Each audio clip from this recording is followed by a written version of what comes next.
And that's why today I want to talk to all of us about the ABCs of experiencing math. Because when people experience something, they remember 90% of it versus 10% of what they read, 20% of what they hear. So we really want to get them to experience. And we all teach math. I learned fractions from my music teacher.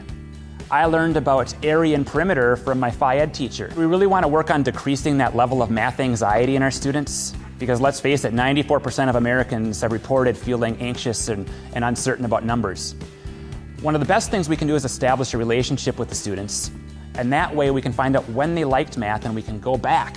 And another big piece of decreasing anxiety in the math classroom is having an understanding of your math facts. And we want to avoid time tests, but we want each student, I call it the 5-second rule, okay? It's like you drop a piece of food on the floor and you're able to pick it up and eat it within 5 seconds. We want each student to know their basic facts within 5 seconds, and they can do it.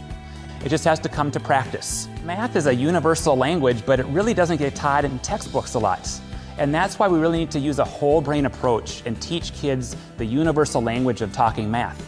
Words like denominator, quotient, product. That'll help them understand what's going on in class. It'll help them increase discourse.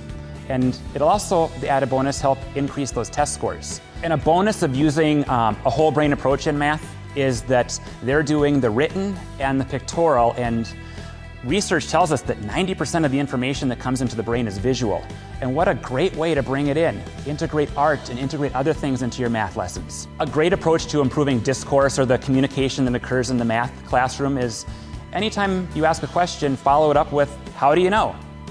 You might ask a student, what's 3 times 4? And they say 12. And you would say, you're right. You would say, how do you know?